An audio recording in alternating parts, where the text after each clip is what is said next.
Everyone, মানিস ব্লগে তোমাদের আরও একবার ওয়েলকাম। তো পরি আজকে সকাল সকাল উঠে গেছে, খুব সকাল উঠে গেছে।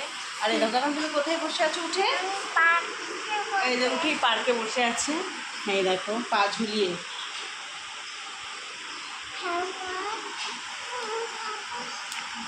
আর অর্জুন একটু বাজারে গেছে।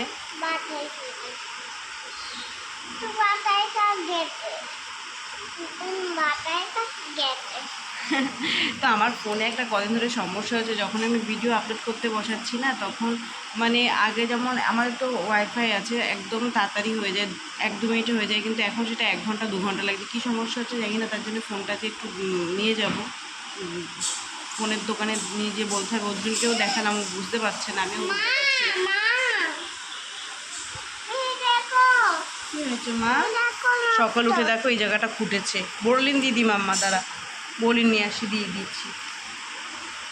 তো চলো ভিডিওটা যেখান থেকেই শুরু করছি, আশা করি তোমাদের ভিডিওটা দেখতে খুবই ভালো লাগবে। তো চলো ভিডিওটা শুরু করা যাক। ওরি দাঁড়া, বলিন নিয়ে আসি। উঠে দেখো সব ছড়িয়ে ছিটিয়ে খাটের মধ্যে, এইগুলো গোছাতেও দেবে না, বলছে বসো মা আমার কাছে।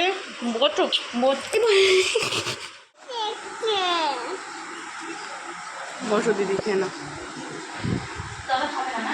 না ও খাবে না, বলছে ছাতু খাবে, বলছে একটা আমার থেকে একটা রুটি খাই দেবো ওখানে। কি এনেছো আজকে আমাদের? কি দাম তেলাপিয়া মাছের? হ্যাঁ, আমাদের ওখানে 20 টাকার পাওয়া যায়, এখানে 60 টাকা। তাও নিয়ে আসতাম, খেতে ইচ্ছা করেছে। তেলাপিয়া মাছ খেয়েছে আছে ভগবান। এমন করে বলছে বলছে কী মাছ খান, তেলাপিয়া মাছ আমার খেয়ে ইচ্ছা করে। আমাদের এখানে দাম কম না, আমাদের দাম বেশি, তোমাদের এখানে কম বললো।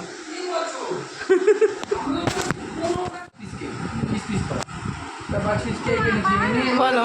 সকালে মানি আর আমি একটা খেয়েছি, মানি খেয়ে বললো কি এই গল্পটা খেতে অনেক কিছু আমার গোষ্ঠীর শক্তি পুজো করবো। হ্যাঁ, এই গল্পটা কজনের সাথে করবো? দিদির সাথে আমার নেই গল্প। বলো মা। বিকালে আমার খিদে পেয়েছে, যখন আমি পিসটাগুলো কেক নিতে গেছি, ওখানে একটা দুটো আছে, আর একটা কেক হলো, মানি তো খাইনি। হাফ কেক টাকা দিল, সেটাও আছে, খুঁজে পাওয়া যাচ্ছে না। কেক হলো কি বলো? কে খেতে পারে? কি করছে আমার মেয়ে? দেখো আমার মেয়ে কে খেতে পারে? লাল হয়ে কি কেটে গেছে? কোনটা মা? বউ কি কই তোমার? মিথ্যে কথা বলছো। মানে হিসি করেছিস, ভেজা ঠান্ডা লেগে ভেজা জায়গা বসলে। পরির আর আমার স্নান হয়ে গেছে। ভেজা জায়গা বসবি না, ঠান্ডা লাগবে, মা কিন্তু শরীর খারাপ করবে। মাছের ঝোল দেখ দিদি, মাছের ঝোল করেছে তোর জন্য। মাছের ঝোল, সবজি দিয়ে তেলাপিয়া মাছের ঝোল কতটা হয়েছে দেখো। আর এটা কালকে সোয়াবিন ছিল, তাই গরম করে রেখেছে। আর ওখানে ভাত আছে, আর এটার মধ্যে আছে হলো দাঁড়াও মোবাইল এক হাতে, ও দেখা হচ্ছে মাছ ভাজা দুটো,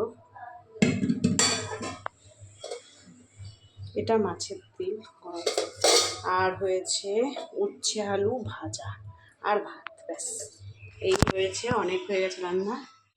আর পুরীর অবস্থাটা দেখো। ওই ঘরে যাচ্ছি, চলে আসছি, কারণ যা টয়লেট করে ও, একটা খাট ভিজুক, দুটো খাট ভিজালে শুতে পারবো না রাতে, আর ওই খাটে। তো এই যে পুরী, বলো সবাই কথা বলে সবাই সাথে। পড়ি এখন, বাবা পড়েছিলাম মা, কথা বলবে না, ফ্যানটা চালাবে, আমার গরম লাগবে। তো দুপুরে খাওয়া দাওয়া করার পরে বিকালে যদিও হবে না, তার জন্য দুপুরেই বেরোচ্ছি। আমার ফোনটা বললাম তোমাদের ঠিক দেখাতে হবে, জানি না কেন এরকম হচ্ছে, আপলোড করতে গিয়ে সময় লাগছে অনেকটা। তো কেন এরকম হচ্ছে জানি না, তার জন্য দেখাবো। আর একটা পরির জন্য এত টয়লেট করে, তো একটা ওয়াল ক্লথ কিনবো, তার জন্য এখনই বেরোচ্ছে, বিকালে হবে না। পরীকে এসে ঘুম পাড়াবো, এখন নিয়ে যায়, এসে ওকে ঘুম পাড়িয়ে দেবো। তো বেরোতে একদমই ইচ্ছা করছে না, বাইরে অসম্ভব রোদ, কিন্তু বিকালে একদমই হবে না, ওর জন্য বেরোবে, অফিসের কাজ আছে। হ্যাঁ মা, বারে বারে আমার থেকে শুনছে এখন ঘুমাতে হবে মা। কি মা? এখন আমার কাটে, ও এসে ঘুমাবে, ঠিক আছে তো? ঠিক আছে মা, ঠিক আছে। কত বাধ্য আমার।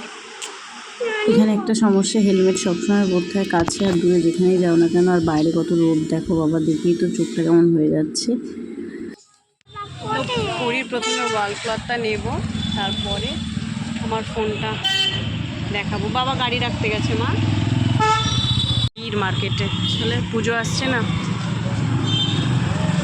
এই যে তাজ ব্রাদার্সে যাবে, ওর জন্য আসছে। তো ওয়াল ক্লথটা আর কেনা হয়নি, কারণ দোকানে ছিল না, সেই ওয়াল ক্লথটা এনে দেবে বললো। তারপরে ভিভো সার্ভিস সেন্টারেই আমরা চলে গেছিলাম। তো সেখানে বললো এটা নেটের সমস্যার জন্য হতে পারে, তার জন্য স্পিড কম থাকায় দেরি করে আপলোড হচ্ছে, আর না হলে পুরোনো ভার্সনটা যেটা ইউটিউবে সেটা আবার ডাউনলোড করতে বললো। তো যাই হোক দেখা যাক, বাড়ি গিয়ে দেখি। তো তারপরে আমরা আখের রস খাই, খেয়ে তারপরে বাড়ি আসি। আখের রসটা ভীষণ মিষ্টি ছিল, এখান থেকে অর্জুন খায় প্রত্যেক দিন। তো বাড়ি আসার পরে একটু ঘুমিয়ে পড়েছিলাম, আর পরিও ঘুমাচ্ছে, আর বাইরে প্রচণ্ড রোদের তাপ, আর এখানে একটু গরমটা বেশিই লাগছে। আমাদের কলকাতায় এতটা এই সময় এতটা গরম হয়তো নেই। তো যাই হোক, ভিভো সার্ভিস সেন্টার থেকে বলে দিয়েছে, তো সেটা না হলে আবার নিয়ে যেতে হবে ফোনটা। তো পরি তো এখনও ঘুমাচ্ছে, এখনও ওঠেনি। আর বাড়ি এসে মাথায় কতটা তেল দিয়েছি দেখো, তেল দিয়ে ফ্যানের তলায় ঘুমিয়ে পড়েছিলাম। আর চলো, ভিডিওটা যে এখানেই এন্ড করলাম। যদি ভালো লেগে থাকে অবশ্যই একটা লাইক করে দিও, চ্যানেলটিকে সাবস্ক্রাইব করে রেখো। তো চলো, টাটা।